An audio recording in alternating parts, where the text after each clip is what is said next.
So how would we start just talking about getting people, yeah, just like what does it look like to be healthy? How do you do it? Yeah. And let's just it's kind of a summary of a lot of the other things that we've ever done, but and then you be the interviewer. Yeah. You can ask questions, and you can also add what you think. Yeah. But, I've got a bit of an idea of how to proceed. And so let's just try it. Okay. So, so yeah, your expertise is digestion and health and understanding how all the organs function together and how to properly fuel yourself. So in your years of working with people, what are the factors that contribute to people's getting well? It's the daily choices of how we eat, think, exercise, and rest. Mm. That's the big discovery. That's the root cause of disease. And so if you can figure out what, because our choices have an effect, cause and Yeah. effect. So if we're making the wrong choices, the effect of that is going to be poor health. So wrong in regards to what, like against nature, against what is, what are the right, Well, how do you know what the right choices are versus the wrong choices? well, of course, what I do as a professional is I do testing. And I look at the testing really differently than is typically done by medical professionals who are looking for disease. So they're looking for blood chemistries in different labs that are out of range. And that is a mistake, Hmm. because if we look at the chemistries that are within range, we'll see valuable information that shows the trend, Hmm. because disease doesn't happen overnight. And, disease happens as a result of making poor choices. And so if you can see chemistries that are out of range and that are not necessarily, or that are within range, that are not out of range, but are not necessarily optimal, that allows you to see trends that are occurring. And before you get a state of pathology and disease, you can take corrective action. So there's So, yeah. five steps from health to disease. You're born, hopefully, healthy. That's not the case anymore. Our babies are not being born healthy. Our babies are being born already with problems because of heavy metals. That's, we all have chemicals and heavy metals in us when we're born, because of ultrasounds being done during pregnancy, which is not a good thing to do. Let's do an ultrasound and see if we're having a boy or a girl. Wrong. That you shouldn't use ultrasound on a developing fetus unless there's a medical emergency. But it's being done routinely now. Cesarean births, are unhealthy. Babies are not inoculated with the proper digestive bacteria and even skin bacteria that is normal with a normal birth. So, but ideally, you're born healthy, and that's a balance. That's called homeostasis. But only And if your then, parents are healthy. It's yeah, not if your parents are affected by the all the chemicals in the modern world, then a fetus is way more susceptible. So not exactly getting a leg up first thing in life. no, and we're affected by the toxins that 5 generations in our history. Really? So, you're my son, and I had a mom, that's your grandfather. And then I had a grandfather, that's your great grandfather. Then he had a father, that's great great grandfather. Now we're back in about the 1850s. And then that father that was in the 1820s, well, chemicals started being used pretty heavy in the 1800s. And Hmm. so arsenic was used as a pesticide. Lead was everywhere. So these chemicals that were used without consciousness, that polluted their bodies in the 1820s. Well, now in the 2020s, that's 200 years later. And that's Yeah. basically, a generation is about 20 years. Yeah. So, 10 generations ago, what they did and what was stored in their genetics and in their DNA is passed on to us. So It's we're affected by what happened 100 years ago in our ancestral line. And the kind of ancient societies kind of knew this based on not necessarily the chemicals that they were introducing, but the foods that they were introducing. Like they noticed that after a few generations, what the effects were. So like in I think Mesoamerica, you had corn that was being created, right? It's this grass, and then through cross pollination, selective breeding, they created this ear of corn. And they recognized when they started eating that, because it's a grain, it has anti-nutrients, meaning like it's got it's got a protective um, poison so that it doesn't break down in the digestive tract. So they learned how to break it down, and then they learned that they had to add lye into it, which is ash, in order to make it, I think it's actually lime, to make it digestible or palatable, because they started to see birth defects started to rise up. And so they go, okay, what is the factor that has changed in our environment? Oh, we started eating this corn in mass quantities, and they equated to that, so they had to change it up. And then a few generations later, they stopped having the birth defects. So it's like your environment plays the biggest role. I mean, the fact that there's all these ethnicities around the world is based on environmental conditions, like food, what a place ate, the environment that they lived in, hot, cold, sunny, shady. That was all a High factor. altitude, seaside. So You know, environmental, and somehow in this modern world, we've lost that connection between understanding that there's a cause and effect. Like there is, if you're going to do this action, then this is what's going to follow. And so, I mean, in this modern world, people are like, oh, I just want to live with no consequences and just eat whatever I want. Not, you know what I mean? Like it's just becoming there's no consequences or wisdom for how we're making these choices, thinking like technology, medicine, all these things are just going to magically fix all these problems that are arising from us changing our environment.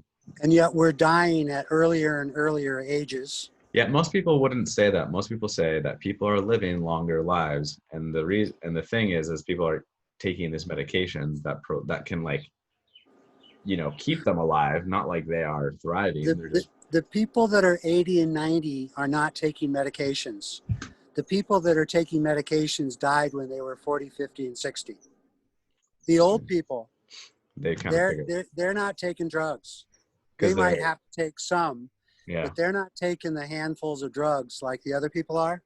And actually the longevity in America has gone down in the last few years. Yeah, I know that's true. I know it's the case, but that the general public doesn't necessarily think that they're still under the impression that society is getting healthier and medicine is getting better.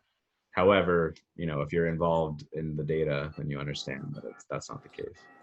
Well, I mean, just since you've been referring people to me, young people, it's shocking how sick they are. Yeah.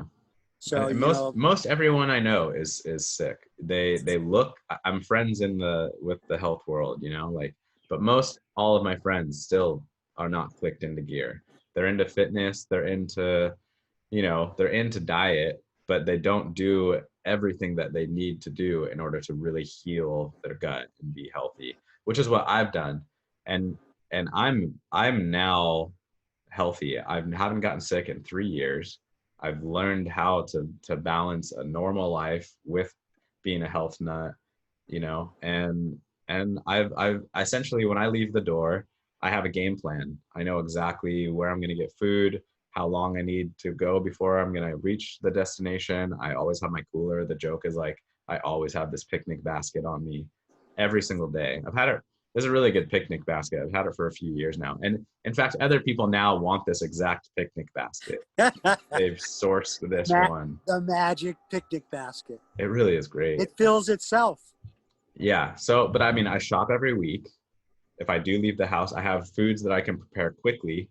I have foods that I need if I want to make a meal. So it's like I have this game plan of like how to live a normal life, but still maintain my health, which means I got to take care of myself. I can't rely on a restaurant to feed me or friends to feed me or going to the store when I'm starving and just picking something off the shelf. So that's the thing that I haven't met any other human that does. And it's funny, I've trained a lot of friends, I've introduced a lot of friends to this, but still they won't. I don't know that not many people will take it into like to the place that they need to in order to completely heal their gut. And so they're still going to be symptomatic. They're still going to be, sick and not exactly running symptomless. So what does that look like? So how would you, for me, what I've learned is you cut out all the things that you know are poison. So for me, it's sugar, it's corn, it's soy, it's corn syrup, it's cow's milk. And if I avoid those things and I don't eat any processed anything, then I know that my intestines are not getting inflamed. It's pesticides, it's food colorings, it's just processed food. And I think this is what I kind of want to get, like, this is like a question of mine, but like without testing, can you just instruct someone what to do and then the body will heal itself? Like, let's say you don't know how the digestive tract is functioning. You don't know that you could give somebody a digestive aid or any kind of that stuff. Could you literally just go, hey, take probiotics, avoid all of the modern foods, all of the things that man has industrialized, avoid all that, industrial crap, eat only high quality protein, pesticide free produce, and keep your blood sugar control, keep it level. Like, would that be enough to help someone heal completely? I have a friend that owned a hormone lab who is a genius. Uh-huh. And his shtick was to get people off of the food intolerances. That's wheat, dairy, eggs, soy, and sugar. And give them a probiotic and give them a digestive enzyme. And then he made hormonal creams, which, I suspect had some synthetic hormones in them as well to beef them up. And we argued about this. And I believe that, he kind of got out of the lab work. And, but in the end, he was referring clients to me. Right. And for the food sensitivity test. Uh-huh. So once you're, if you're not sick, if you're pretty healthy, and you avoid the processed foods and the industrialized foods, you avoid restaurant food, you avoid Teflon, Bad you oils. avoid, Synthetic flavors.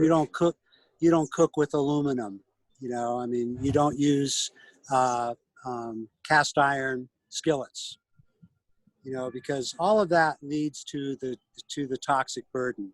Mm-hmm.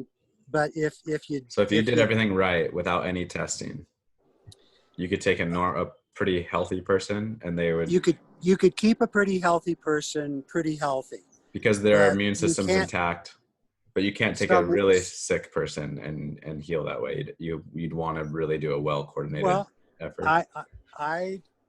When I was working down in Palm Springs with wealthy people, there were some people that couldn't afford the testing.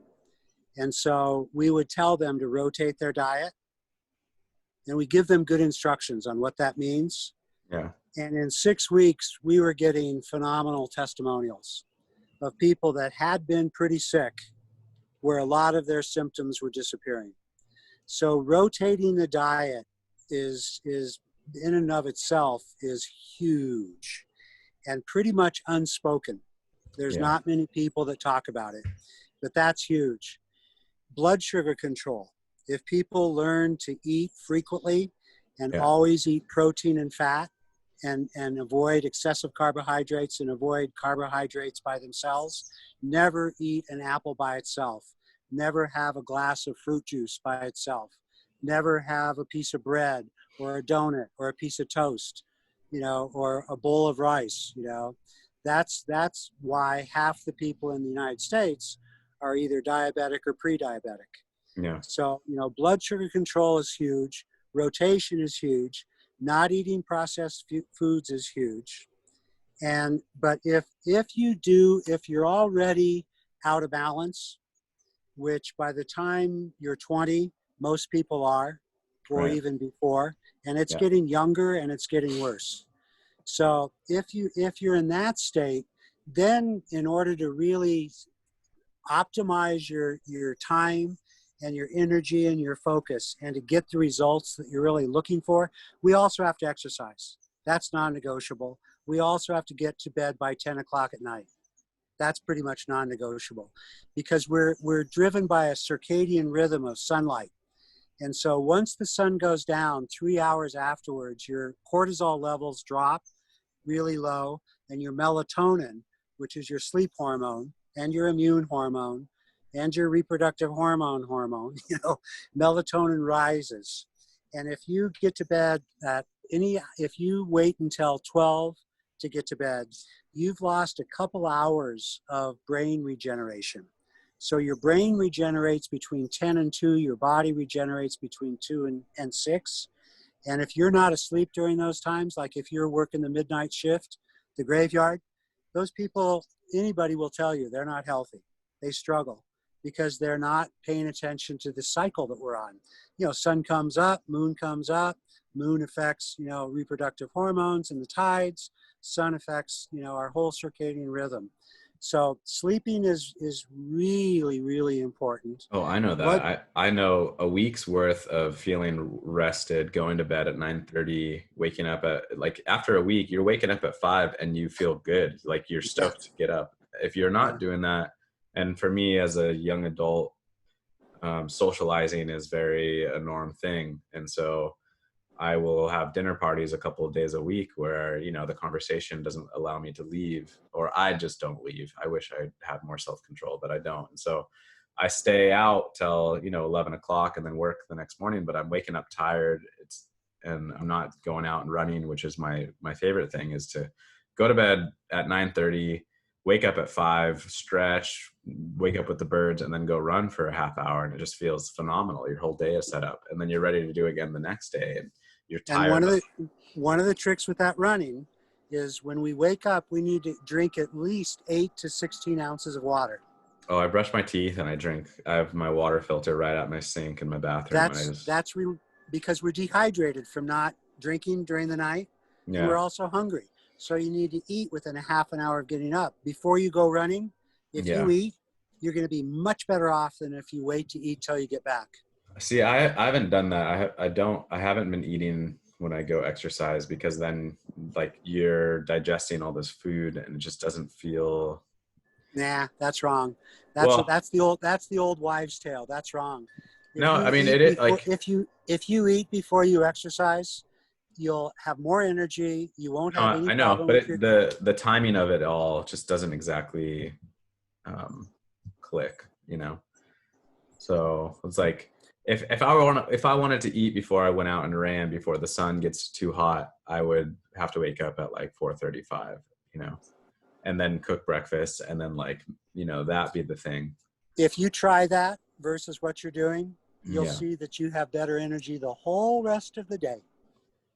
Yeah. Not just for your run, but the whole rest of your day. I mean, the whole rest of my day, I do have great energy because I did do the run. I hear what you're saying. The longer that you wait between waking up and eating, you're starting to stress yourself out rather than. Your adrenals are having to supply they're having to energy. Convert sugar that's been stored into usable sugar.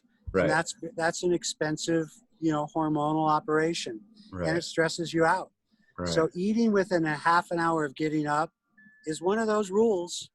And if you do it consistently, it benefits you. Huge difference. I've noticed when when we're in close proximity, I'll do the things even better because it's ingrained in my brain. You're doing the routine, I'm doing the routine.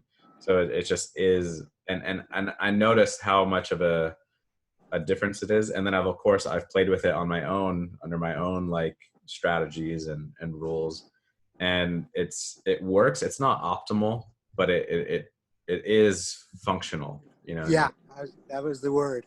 So Yeah, it's like, I agree.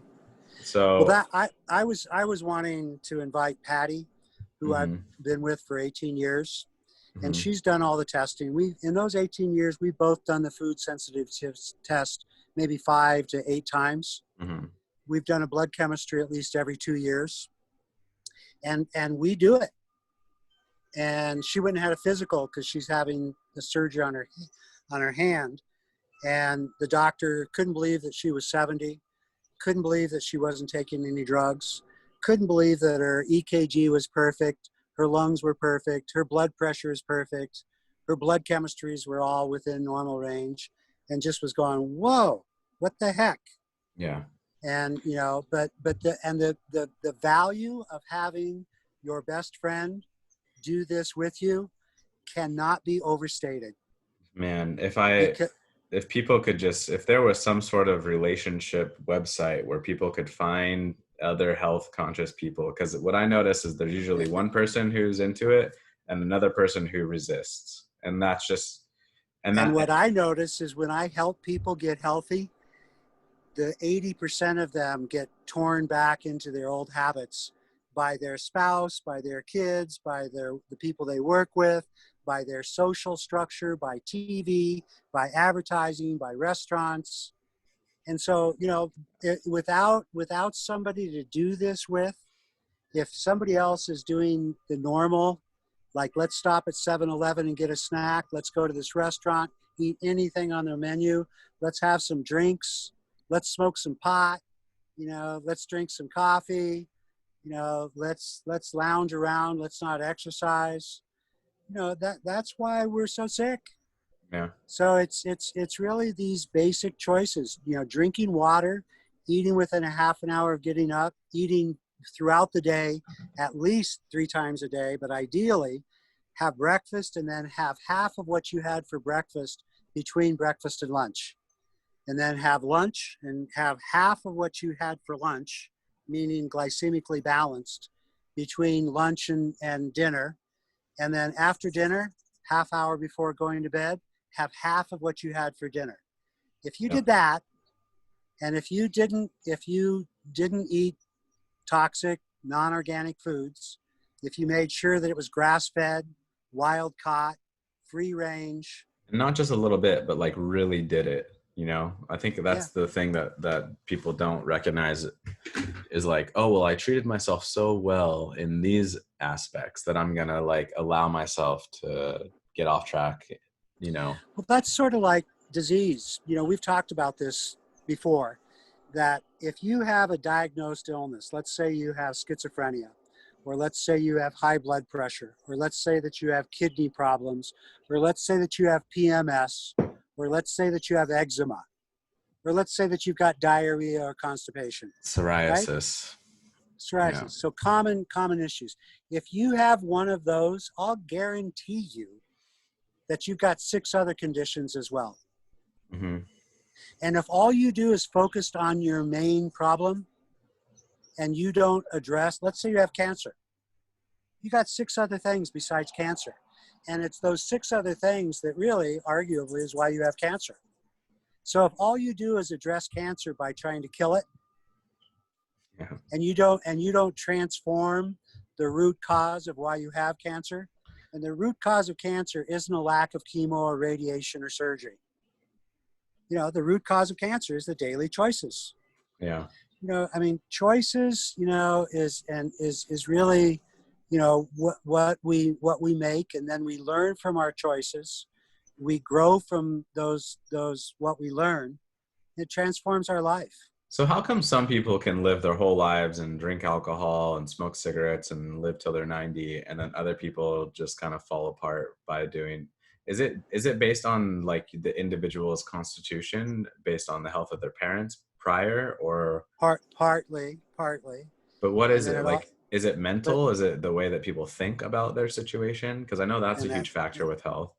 yeah, yeah. How So you like think, eat, the exercise, and rest. so You're, stress is like a huge factor with just health and your overall well-being. Like someone who's anxious and nervous and like they're not going to be as well off and live to a healthy old age with less symptoms as someone who just like drinks cigarettes and smokes weed and doesn't give a fuck and just, you know, lives their life. And it seems like that's the case. Like the people that don't give a fuck and just do whatever they want really can like just live a symptom-free life because of stress, right?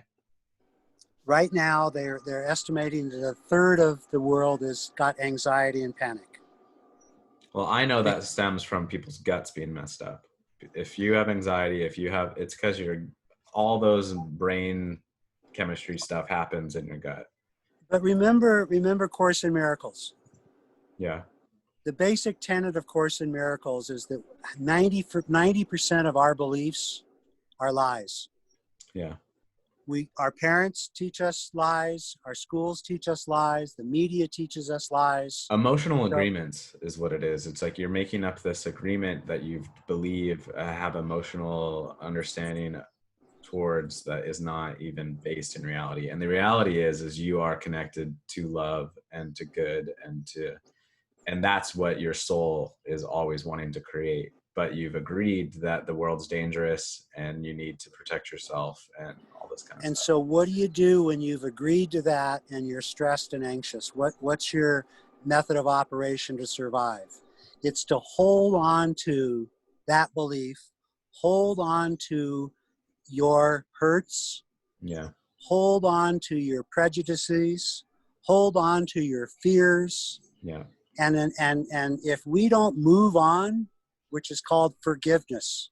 Right. Forgiveness is probably next to love is our purpose in life. Yeah. Yeah. And if we don't forgive ourselves for what we did and our mistakes, then we don't forgive others for the perceived mistakes that they make. Yeah. And if we base our relationships on this laundry list of, well, you did this to me, Right. and you did that 20 years ago, and so. But So I'll that's guarantee you, the people that judge others that way and say, well, you screwed up 20 years ago, then those people are, because they haven't forgiven that person, guarantee you that they haven't forgiven themselves. right. And if they forgive themselves for how they screwed up 20 years ago, they'll forgive others. Right. They'll understand it. So that is a big factor. If you're loving, Huge. if you're Like Bernie Sanders says, huge. that It's doesn't huge. Bernie Sanders doesn't say that. Yeah, he does. Does he? Yeah, it's huge. Trump says that too. Oh, no. Yeah. So Bernie Sanders must be the antidote, Anti. of We were talking Trump. last night about how the human brain, like we make duality about everything, good and bad. And it's just like everything just is. And your judgment about it is a complete fallacy. Like your opinion about the situation is not even anywhere based on reality. But it's like we all give validity to one another because we're all fucking crazy. And it's like, oh yeah, like I sympathize with you, even though your feelings about the situation are completely not based in any sort of yeah, it's not real. But so that's what the Course in Miracles teaches, and it's what the Bible teaches too, fundamentally. If you were to get rid of all the cultural stuff, it's like Jesus kind of revolutionized the the mindset of the time, where it was like an eye for an eye and all these laws of religious rules. And he's like, whoa, this isn't really working. It's not going to work down the line. What is going to work down the line if people do is this love and forgiveness trip. And if you do that, then everyone's free and released from this bondage. So that's a really powerful, like, psychological tool that was created at that time. I'm really excited for maybe in another 100 years what's going to be created. Like it seems like consciousness changes, every generation people get a little bit more conscious, new ideas get spread. It takes a while to implement it, but like we are changing, adapting, based on newfound information. And it's exciting to see like all the ways that we fucked up. It's right in our face now. So maybe if we can hold on long enough and really could change our mentality, it's cool to see that, like, what the possibility would be, like what new information, what new ideas are going to come out. that will allow us to like bring it to the next level. There are these deep thinkers that will look at things differently than the general public, and yet they don't get the, I mean, it's hard. Like, all of us have ideas. All of us are connected to a different stream of consciousness. And it seems like the ones that are just really good at talking about it, or the ones that can explain themselves clearly, like they're the ones that get the, the time or whatever of day for people to listen to. But you have other people who are also on this, have really good like consciousness stream, but they're not as well versed. And so their ideas don't get, out there as much. Kind of like it's kind of like an antenna. Yeah. You have to point the antenna to get rid of the static.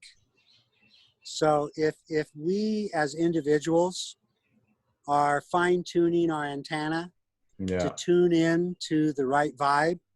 Yeah. But if we don't tune ourselves, if we don't try, then we're not going to pick up the right channel.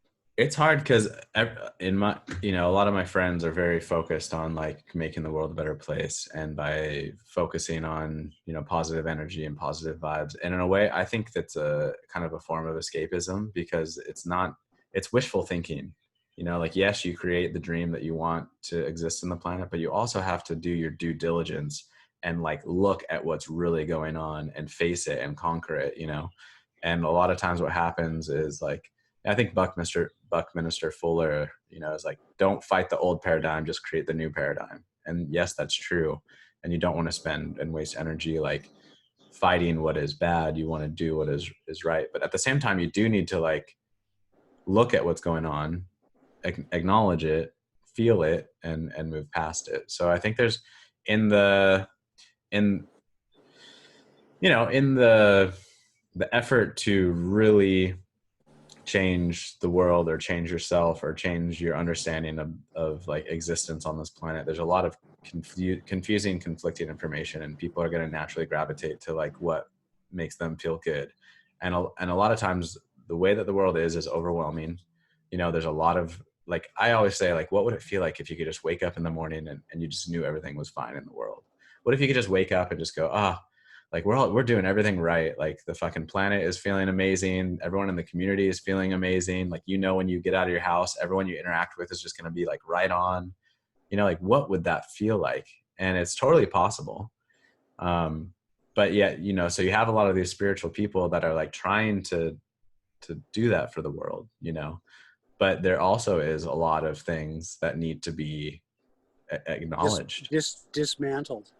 Right. And so it's like, yes, do the right things, but also like acknowledge the things that do need to change. And because people are working really hard to keep things the way they are. Yeah. And unfortunately, it's a lot of people my age, and a lot of people my age have all the money. Well, there's a lot of money to be made when you herd billions of people on the planet and you use them like tax slaves. Like, that's what's been going on since the beginning of civilization, and people figured it out, and so you have this elite class that controls the minds of the masses. They do it with religion, they do it with food, they do it with sports, they do it with advertisement. They just make people entertainment consuming tax slaves. So you pay 30% or whatever of all the money that you earned, and then that money goes to control you, essentially. So in fact, we live right now in an unprecedented times. With the Never in my generation or your generation, anyone that's alive's generation, have we faced a worldwide crisis quite like this one. And it like earlier you said, now what we've done wrong is in front of our faces, so we can examine it and we can make some choices. Yeah. That is very, very true. But unfortunately, look at the choices that most people are making. And what is it? They want to keep things the way they are. They want to go back to that restaurant. They want to go to that football game. They want to go to college.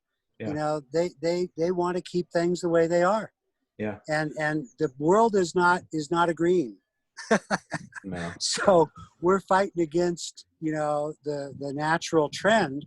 And were we to learn and adapt and make new choices based on this worldwide pandemic, my gosh, we could revolutionize what we're doing. We could spend money where it needs to be spent, and we could take care of problems. But instead, we're trying to go back to the way it was, which is never going to work. And we have destroyed ourselves in the process of holding on and wanting to get back to, quote, normal. This was an opportunity to change, and to adapt, and we haven't. It's kind of do or die at this point. It's either we do it and everyone joins forces. And I thought that climate change was going to be the thing that made us all join forces. It seemed like maybe this pandemic could as well, but without proper leadership, without the right people in place to like lead the populations, it's not going to happen. Humans we're colony organisms. Like there's a hierarchy, there's a chain of operations, and it's more efficient when you have good leadership to filter down and everyone can join forces. Why is it usually the young people that lead the revolutions? Because they're not indebted to the system. Yeah. They're not the status quo. The status quo wants to keep things the way they are. That's the old folks. Well, and they even can't. when they're retired, they're still making money. Yeah. And the way that they make money is by keeping things the way they are. So there's this huge resistance to change. And it's the young people almost always that are saying, hey, wake up, man, this ain't working. But the old people that have all the power and the money, they don't want to. They suppress it. Yeah, because that would mean everything that they worked for would crumble, essentially. There's a huge financial shift that's happening right now as everything goes to like online currency or whatever. And so I've been getting a lot of download from that. Like, oh, that's what this worldwide pandemic was about. Like, shut the world's economy and then start it with this online economy. In my opinion, technology is there to help us, but it also is hindering us big time. It's preventing us from like really seeing what we need to do in order to interact with our environment correctly. And instead we're interacting with this like monetary system way more than we should with our economic system. Our economic system is our environment. It's the ecology of the planet. So I kind of want to cut this short, because you and I can talk easily for 5 hours. Yeah, we could. And we have, and it's one of the joys and delights of my life. Mm-hmm. But but I don't think for people that are listening that they really want to hear us, dissect all this stuff. But if we get back just real quickly to summarize, what is getting healthy involve? Yeah. It really involves, some basic rules of drinking probably 10 glasses of water a day, and drinking that water, either a half hour before you eat or a couple hours after you eat. You really shouldn't drink your water with your meal, but you need to drink a lot. You need to rehydrate. In the middle of the night, if you get up and go to the bathroom, have a glass of water and see how much better you wake up in the morning feeling. Mm-hmm. So then eat within a half an hour of getting up. Eat at least, really 5 to 6 times a day. Always eat protein and fat, and have, if all you have is protein and fat, that's a meal. But never eat excessive carbohydrates. So the carbohydrates should not exceed the amount of protein and fat that you're eating. That's one of the biggest problems we got is diabetes and metabolic syndrome. Mm-hmm. So eat correctly, exercise, at least, get your heart rate up and your lungs, really pushing for at least a half hour a day. That's really important. Get to bed by 10 o'clock, sleep well, and then, love and forgive. That's really important. And then, if you're not doing well, then rather than paying $500 a month for your insurance premium and saying, okay, this is the amount of money I'm spending for my health, this is guaranteeing that when I get sick, I'm going to get taken care of, realize that that's an old paradigm, and that's ridiculous. So people that are spending money on health insurance for when they get sick so that they can take a prescription that covers up their symptoms. That's kind of crazy. But a lot of those people that are paying those health premiums, it's like taking money or candy out of a baby's mouth for them to spend a couple $1,000s up front to learn how to take care of themselves. They'd rather spend $500 a month on insurance for when they get sick to have somebody else give them something and they don't have to make any changes. So what I charge is, these days I charge $22.50. I charge, $750 for a comprehensive chemistry that tells everything about if you're dehydrated, if you're anemic, if you've got a chronic bacterial infection, if your liver's sluggish, if your gallbladder isn't secreting enough bile, if your pancreatic enzymes aren't sufficient, if your hydrochloric acid by your stomach isn't sufficient, if you have anemia, if you have, again, dehydration. And basically, most people have blood sugar problems, they've got liver gallbladder problems, they've got pancreatic insufficiency, they're anemic, they got a chronic bacterial, viral, or parasite infection. That covers about 80% of people in terms of what's wrong. And it's going to be hard to find a doctor that can look at a chemistry that is within normal limits and still tell you the 10 things that are out of balance. Yeah. So that's for $750. Good luck trying to find that. And then the food sensitivity test, there's only one food sensitivity test in the world that's been patented. The reason is that you can send the blood of you, put 2 different names on it, send it to the lab, and you'll get identical results. All the other food sensitivity tests, and we're not talking about food allergy, we're not talking about food intolerance, we're talking about food sensitivity. That's the most important test in terms of defining the food that we're eating, whether or not it's good for us. It's not paleo, it's not keto, it's not South Beach, it's not Dr. Gundry, it's not Dr. Mercola, it's not, blah, blah, blah, blah, blah. It's individualized. Yeah. So no book is going to tell you what you should and shouldn't eat. We're all individuals. So organic tomatoes and organic avocado and organic chicken and organic kidney beans could be killing you. Yeah, I don't think many people understand. If you don't do the food sensitivity test, then you'll not be able to really clean up your diet so that within 30 to 60 days, you feel completely different. And you may not feel like you have any problems, but if you do a food sensitivity test and you find out what foods are causing inflammation, you avoid those. The fog will be lifted. You rotate your diet. You don't eat the same food every day. You control your blood sugar. And with the blood chemistry, you find out, okay, yeah, I got a chronic bacterial infection. I'm a bit anemic. My gallbladder is sluggish, and you take the appropriate nutrients that are high quality, which most of what you buy is not. You take the right nutrient, mostly we don't, and you take the right dose of that nutrient, and you base it on a laboratory test that can be repeated in 3 months. And you're saying, okay, I want you to take some B12 and folic acid and some hydrochloric acid and some magnesium and some phosphatidylcholine because these chemistries are high and these are low. And this is why. And then in 3 months, you repeat it and you say, okay, this is why we took these nutrients because these chemistries were high and these were low. Let's look at what it is in 3 months. Did those nutrients actually change? Because the people that are taking vitamins and minerals and herbs and superfoods, they have no idea if they're helping them or not. Yeah. Because how we feel is not an accurate assessment of if we're healthy. So objective lab tests will allow you to make the right choices, get specifically on target, and then in 3 to 6 months or a year, repeat those chemistries and see if what you did actually worked, as opposed to psyching yourself out and saying, man, this kombucha tea really making me feel really, really fine. And the other thing that, is important to also talk about in terms of general therapeutic to keep us healthy is fasting.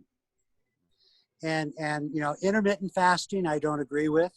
Keto, which is sort of a fasting protocol, I don't agree with.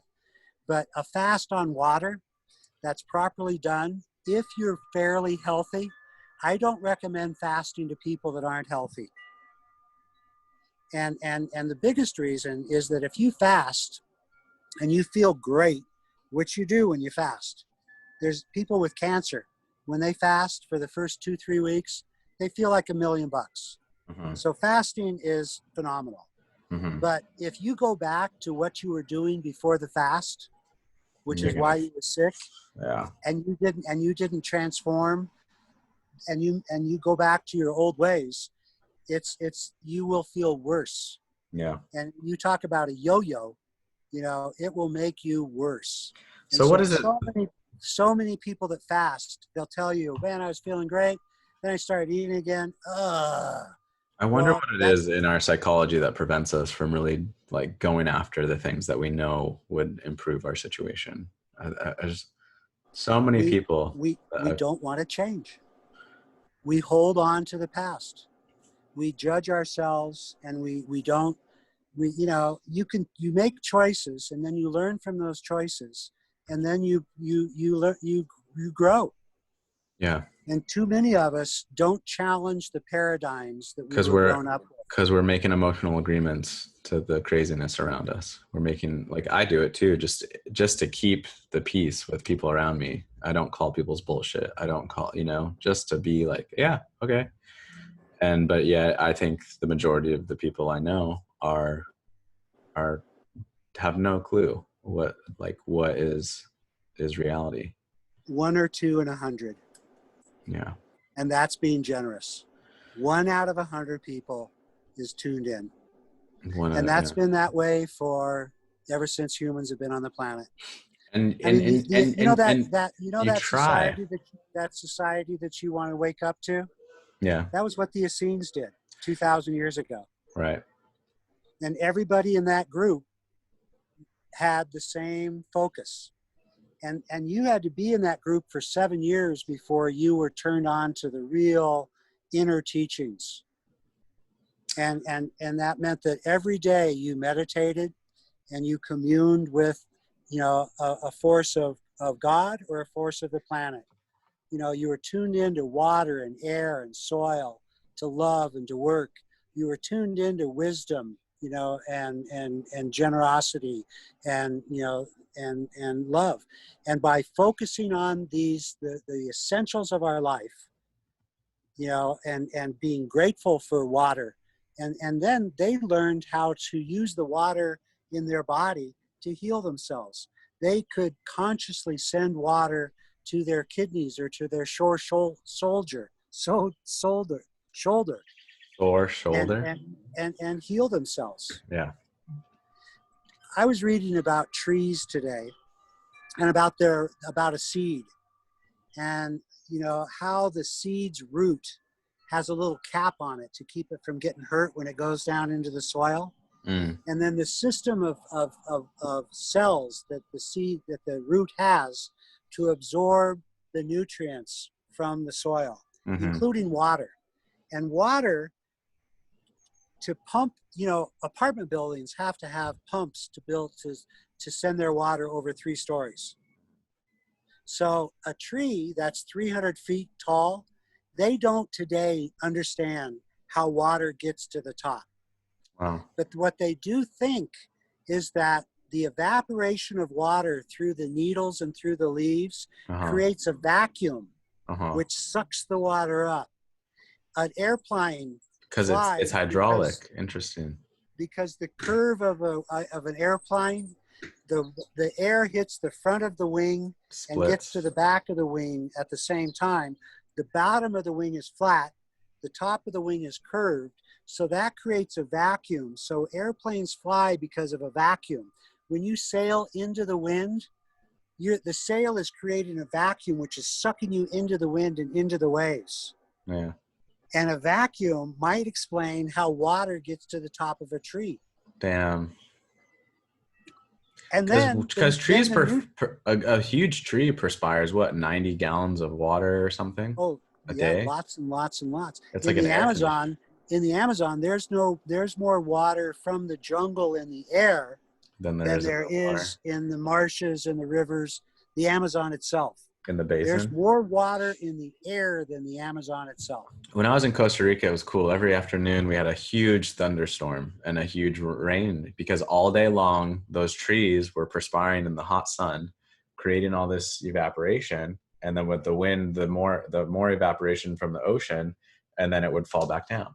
And what happens is when dust in the air causes it to fall back down, and trees even create dust. Yeah. Oh my God. And we've cut down all the forests, and so now we don't have any rain. It's like you build the rain so that you build the forest so it can perspire. The perspire allows transpire, it's called. Yeah. And the way we sweat, like I got up this morning at 5:30, and I was out working in the garden for 2.5 hours. Yeah. And by the time I came in, it was about 80, and I was sweating. But do you think that sweat is pushed out of our skin? Nope. It's osmosis. And osmosis is where water goes from a lesser concentration to a greater concentration. And so our body sticks a little bit of sodium on the outside of our cell, which causes water to create that perspiration. And that's why it's salty? Yeah. That's why your skin gets salty? Good. That's a good connection there, Stuart. Whoa. And one of my favorite things is breast milk is you're not sucking the milk out of the breast. You're stimulating a hormone, which then causes little muscles in the breast to squeeze out the milk.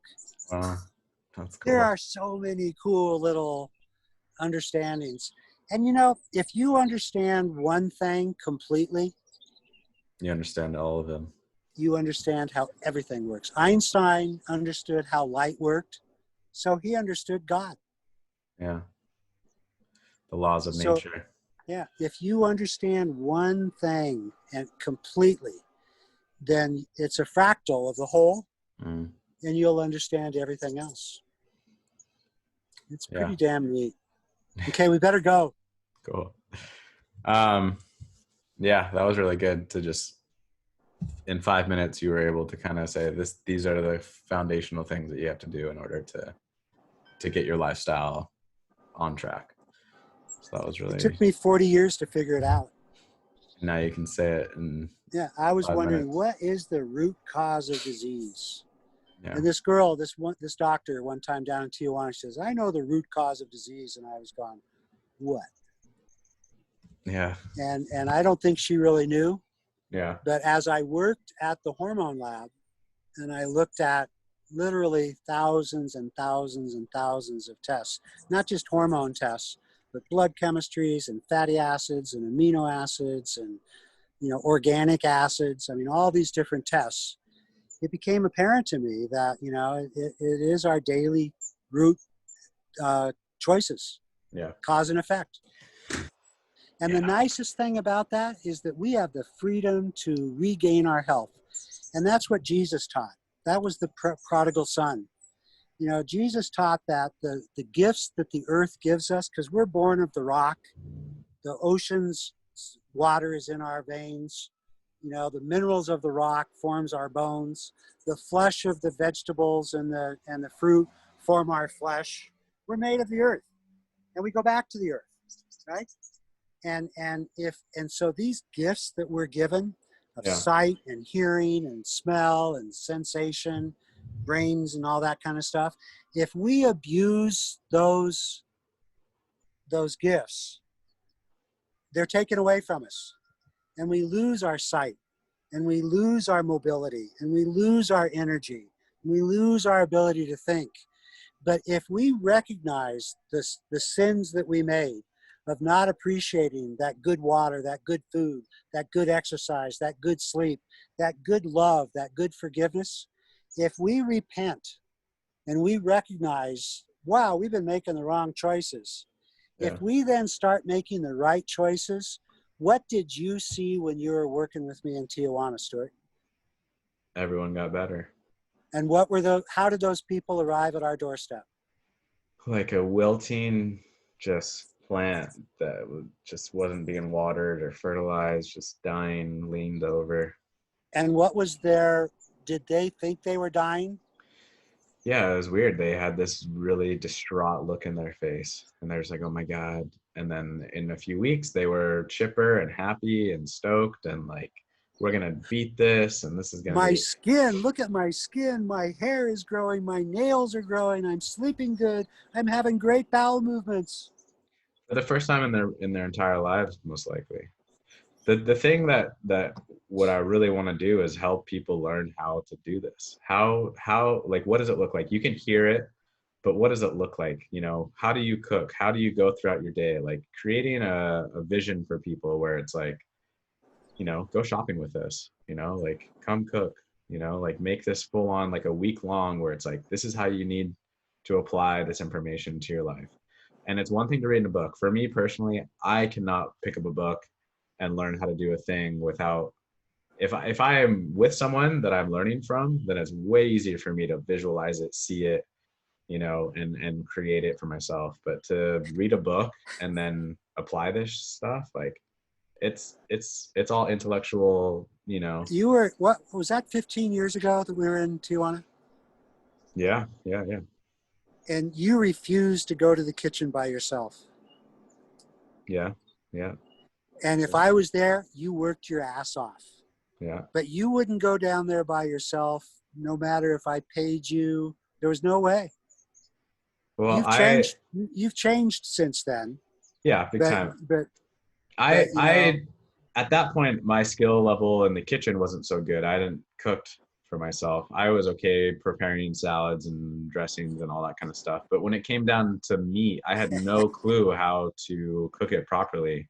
And so that's the thing that I didn't want to screw up. And so it got to the point where I would do all the veggies, all the, you know, sauces, and then you would come down and cook the meat with me. And I have a question, like, what were you doing while you were up there while I was doing like everything in the kitchen? What were you doing? probably blood chemistry interpretation. That's what you say, but like, what were you really doing? Blood chemistry interpretation. There was a Yeah, there was a lot to managing these people, man. When I had 4 to 6 people that were really sick, and I was educating them. You know how yeah, much I talked. yeah. I think it was the Zeke's property where every night they'd talk for like hours or he'd give a lecture or something. And he did that pretty much like throughout his entire life. Like in the evening time, there it was talk time. And that's what he did. He educated people, and that's essentially what we did at our dinner table every night as well.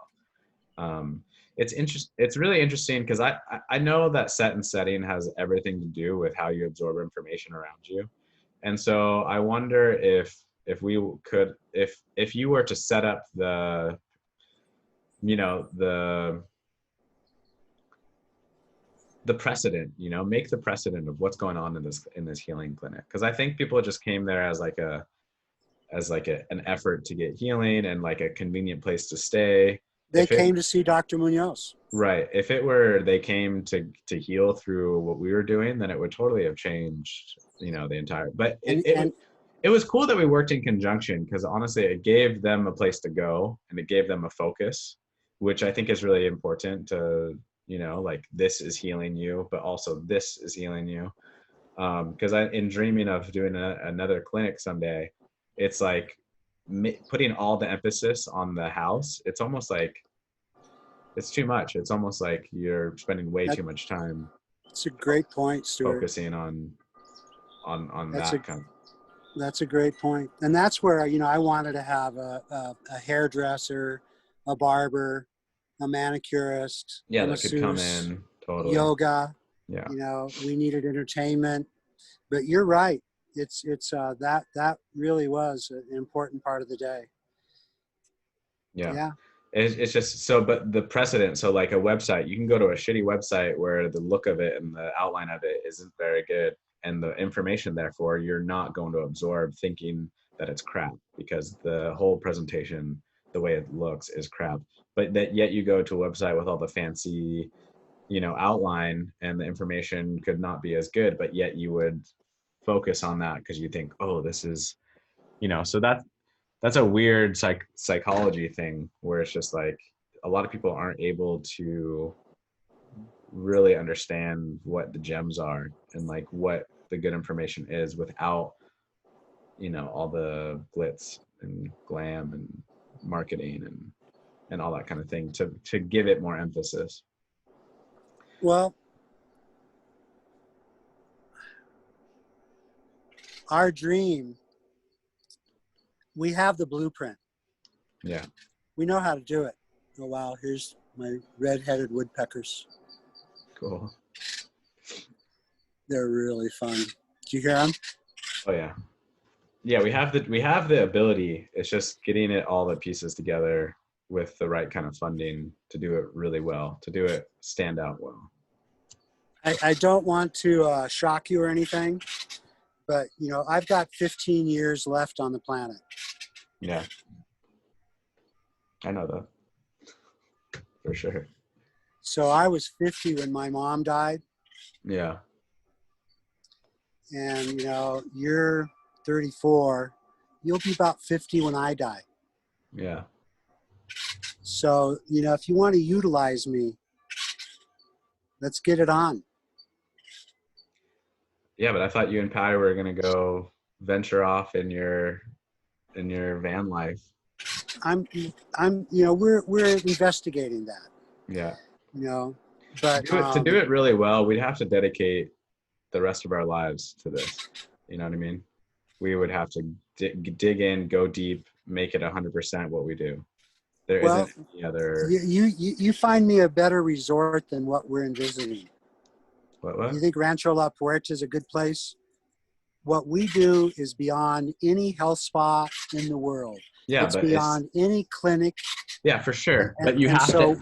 But yet, people are still want to go to this like amazing center in order. Yeah, well, let's do it, and Patty and I will be happy to be a part of it. Yeah. Cuernavaca. Okay. Yeah. So it's talking to the right people. And do you remember Saint Aviv? Yeah, Saint Aviv was okay. It was all right. And actually it was really nice. But I envision this like ranch style where we have animals and a farm and we have all these we have all the. Do you remember the ranches out in Tecate that we went to, the ex-presidents of Mexico's places? Yeah, those were. Remember that one big pool and the big frogs? Yeah. Yeah. And the UFOs? Cool. Yeah, the vortexes. Connie tried to turn us on to seeing, and I'm like, I don't really know if this is real. That was also good old Andy. Yeah. That he did have me seeing the vortexes at Saint Aviv. Yeah. Yeah. But he complained that it was so hard to get me to see them. It's like, don't wear them out. So like we could go to Bali, and set up a place there. And just the thing is like, how would we advertise? Like, and what legal stuff do we have to jump the hurdles over, like, how do we present this? If we had a bitch in place, I could get licensed doctors and PhDs to come. And I could get an amazing assortment of people. And I've been told that for 20, 30 years, all these famous people, they said, if you get a wellness center together, I'll come. Yeah. You open the doors. Yeah. Well, yeah. Okay. Well, I thought you didn't want to do it the last time we talked. I was like, okay, he's like, doesn't want to. No. I'm saying hurry up. Oh, okay. Yeah. So I'll talk to some friends that maybe want to basically what it is we need some funding. We need like $100,000 and then we can like get the facility for a year. If we had videographers documenting what we did, then that we'd have a steady stream. Yeah. Because there's not any place like this in the world that I know of. There's no place. We need to take the leap of faith then and just go for it somewhere and get people involved and that's our focus, So you don't seem so shocked that I'm going to be gone in 15 years, but I am. God damn it.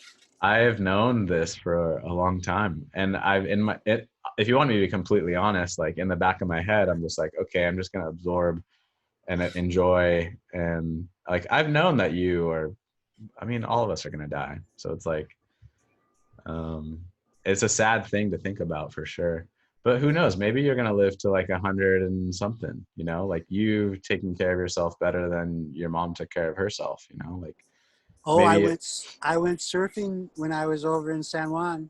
We went Right. to Riviera, Yeah. and there were 3 foot waves out there. Yeah. And with my broken wrist, when I first walked out, I got taken down by a wave, smashed my hand into the sand. Well, Jeez. that didn't it didn't break, but it didn't feel too good. Maybe it So loosened I, stuff up though too. Maybe it oh, stretched it out. I mean, that's what happened to me when yeah, I bodyboarded at Waimea. yeah. So it's like all that But tightness just. I stayed out for about 40 minutes and I swam. I caught a few waves, but they were kind of shore break. And I wasn't so sure I wanted to jam my hand into the sand again. Yeah. So, I mostly just played with the waves, opened my eyes underwater. It was warm. But the next day, I was so pooped. Yeah. I Cool. was so tired. And I ride my bike and I garden. And Yeah. I've actually got muscles again, which I didn't have 3 months ago. I've been Yeah. working my ass off this summer to try to get in shape. But 40 minutes in that ocean, I felt like I was 90. Yeah. Yeah. Yeah. So You've I been wish out I of. could do it every day. So I choose to be by the ocean for Cool. our little health resort. Oh, of course. Yeah. 100%. There's a Yeah. place called North Shore on Oahu. Yeah. Have you ever seen that? Yeah. I've been there for 10 years now. Oahu is cool.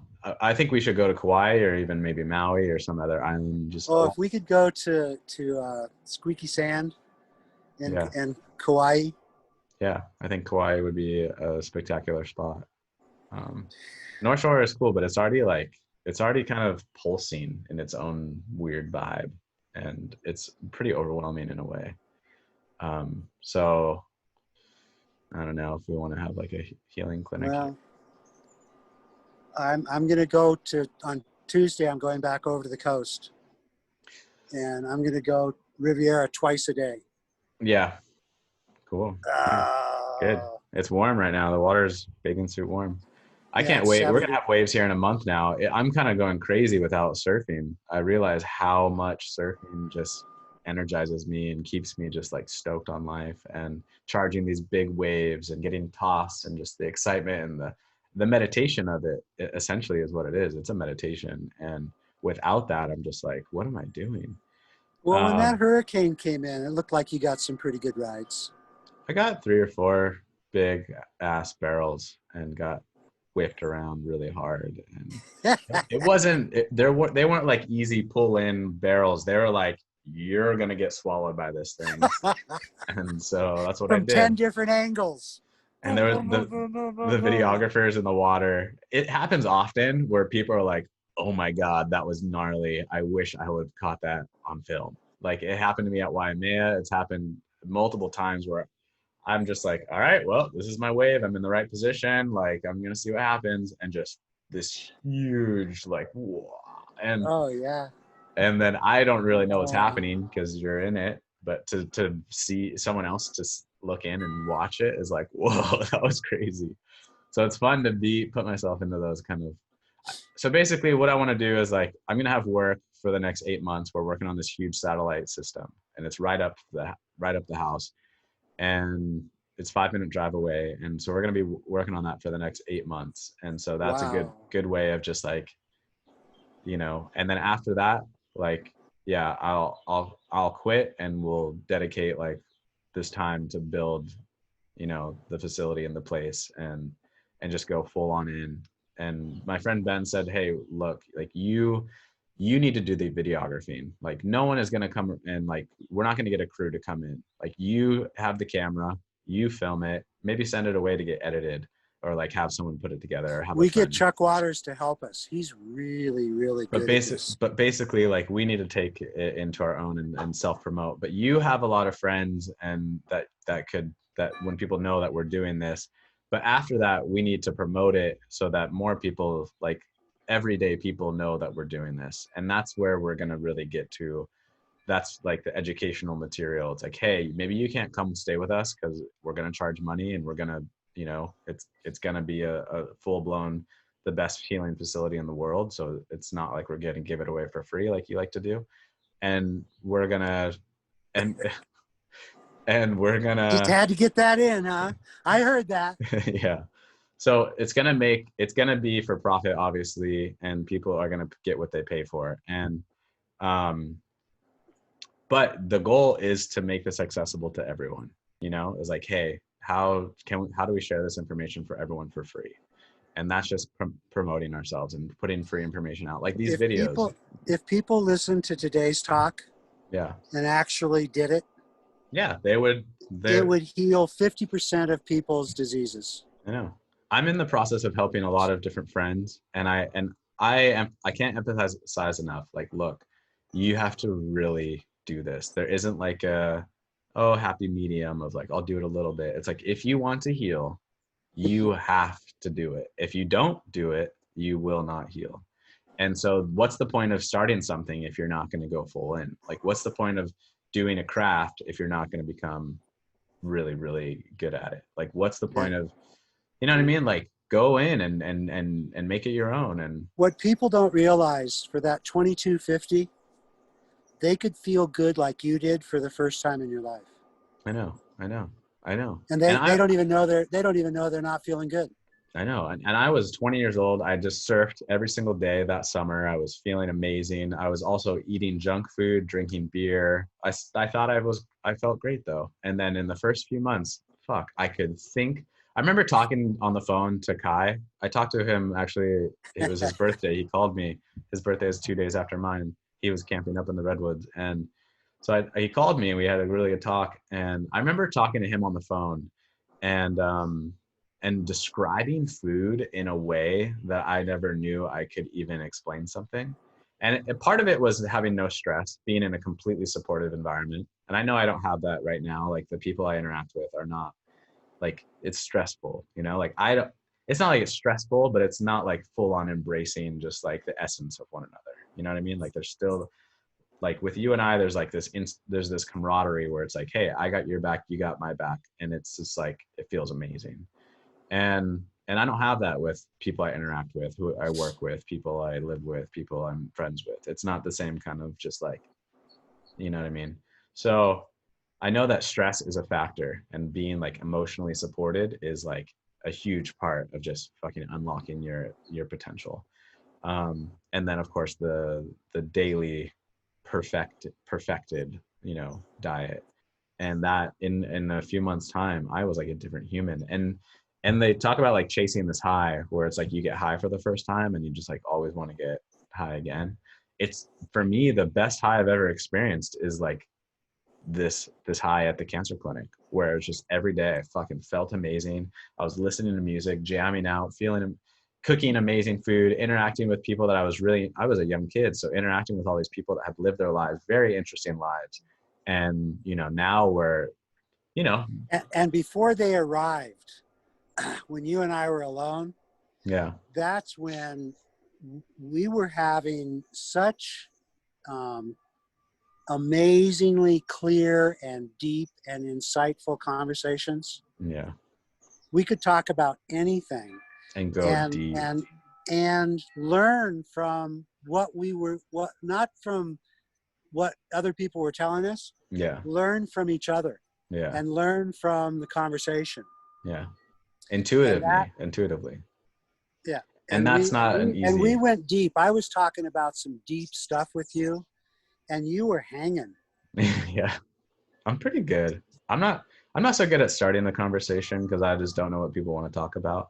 But when we start going in, then I'm like, okay, I'll track with you, and I'll let's go deeper and deeper and deeper. And that's fun with Patty, Yeah, is that we oftentimes learn from our conversations stuff yeah. that we didn't know before we started talking. We And in the process of talking, we go, whoa, whoa. in the And last we pretty two so fun. in the last 2 weeks, I've been talking with a few friends that are like really insightful, and they want to do these roundtable evenings where it's like once a week we get together. It's not about food. It's not about socializing. It's about like intellectual, like exploring. And, you know, and it's just like get people that can hang, that can think, that are able to take criticism or like realize that what the train of thought that they're on isn't exactly, it's not about ego. It's literally about like trying to explore these like realms of understanding and sharing this with one another. And it's like, we have a few people that are capable, and If you get the right chemistry, yeah, you can actually break new ground. yeah. So that's You what can we're, actually think about stuff that's never been thought about, yeah, and you bring it to the table, yeah, and then you share it. yeah. And then we all, Because you and I were like space cadets. We were going out into the cosmos. Do you remember Kai under the table? yeah. I mean, that was weed induced for sure. I mean, that wasn't because we were, I mean, we also were smoking a lot of weed in the evenings, and that when no one was there. And that was definitely allowed us to freaking launch off to. And I've never had more psychedelic experiences than on weed. You know, like I've done acid, I've done mushrooms, um, and I've never had a more psychedelic like than on marijuana. But It'd be hard for anybody to convince me to smoke. I don't I'm like, I'm yeah, I'm so clear and happy and energy, yeah, and I good wouldn't man. I wouldn't want to smoke. I haven't smoked in years. I did an edible recently or in the last like 6 months, and I didn't really enjoy it. It was just like someone had oil and I was like, oh, I'll take some. And it wasn't even that. I don't like it. It's like, although I would do it again in the right setting.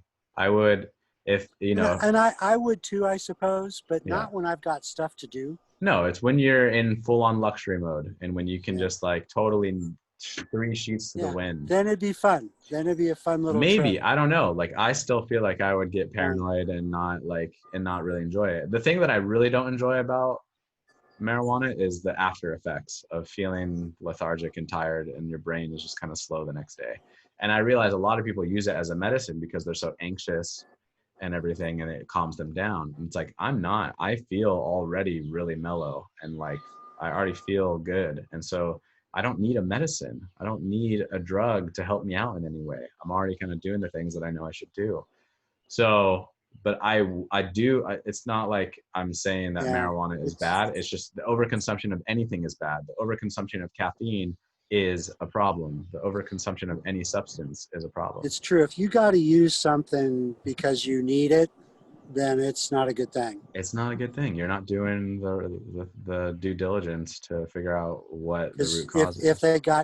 they got healthy, like what we're talking about, they wouldn't Yeah. need it. And that's what I'm saying. All those people with anxiety and panic, Yeah. you The know, best if high I've they, ever felt was when I was fucking clean and just, I mean, I feel that way pretty much now. It changes on a week to week basis, depending on, how I perform, how I treat myself. Like this week, every weekend this summer, there's been a party, there's been a get together, there's dinner parties during the week, you know. So it's like I have these late nights that just, and then of course what I've noticed is like when you have one late night, it makes it harder to fall asleep early the next night because you're rewiring your like your system essentially. Mhm, So like mhm. if I start going to bed at 9:30, I want to go to bed at 9:30. If I have one late night, then the next night I'm more prone to stay up till 11 because I just can't, shut it off right away. And then So that stacks on itself. But I know if I what? do you remember the day we were in the Tijuana beach and we went out and I felt like a log hit me, and Yeah. so I was freaking out, and then a minute later we had 6 dolphins in the wave next to us, Yeah. and then walking in you got tangled up in fishing line And I and pulled the fish in. Yeah. And it was a big old fish caught in all this kelp. And I got it real close until it saw me or something and it like broke up. That was a magical day. And we Oh, didn't go in the ocean too much when we were there. I wish that we would have exercised more or like, gone out and played around. We did. well, But walking to the beach and walking through 10 tons of dog poop was sort of yeah, like that's a true. downer. That's true. That's big time true. I Okay, know. gotta go. But yeah, that was a magical day where a dolphin grazed your leg, and then these dolphins were like right in front of us. They were so happy. Yeah, I And feel good. they were catching the wave 5 Yeah, feet away. with us. I know. It's good times. All right, well, let's both like really focus on like, you know, The vision. getting all the pieces together, and then we'll set off sail. You know, let's build it in the next 8 months, in the next 10 months, and then we'll set off sail and just, Well, what's exciting to me is we got the blueprint. I know what works. yeah, it's just getting all the pieces together, Yeah. and also taking the leap of faith and jumping off, and like not being afraid to call the right people, and, you know, ask for help. And like, we're starting off this new venture, and it's like, hey, let's, you know, do you want to be a part of this? And I think that's an important part. And giving, I think that's, we just got to, you know, give away as much information as we can, and let people know that we're doing this. What's the head of the circus called? Ringmaster? Ringleader. Yeah. Ringleader?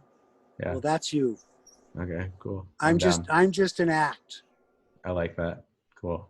I'm good at Okay. that. We're both, yeah, good team, dream team. Totally.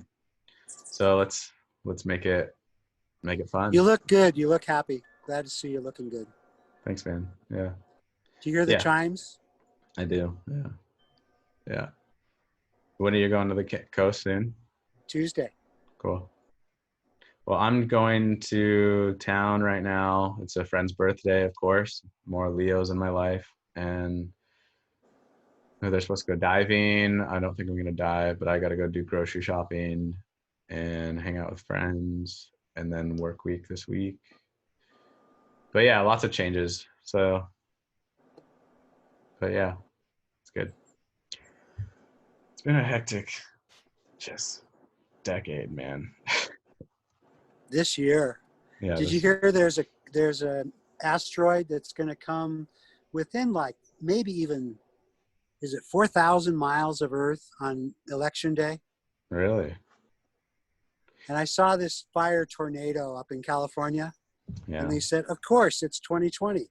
I know. That's the joke. The running joke is like, oh yeah, like every month there's just going to be another like, oh shit moment. That's crazy. So 2012 was supposed to be the end of the world. It's actually 2020. That's the Mayan calendar. Not too far off. Is a little off, but it's all good. I mean, it's a restart. It's a hard pause and a hard restart. And it's an opportunity to kind of see where the holes are in our lives, you know. And I think that's at least how I've looked at it, where it's like, okay, this is an opportunity to stop the madness, to stop the just incessant go, no It's other all way. about choice. It's all about choice. Yeah. All right. And our choices affect everybody else. Ripple effect. Dr. Zeke, change yourself and the world will change itself around you. And then Ram Dass goes, the best thing I could do for you is to work on me. And the best thing you can do for me is work on you. And yeah. And Don Miguel Ruiz says, go fix yourself. I like it.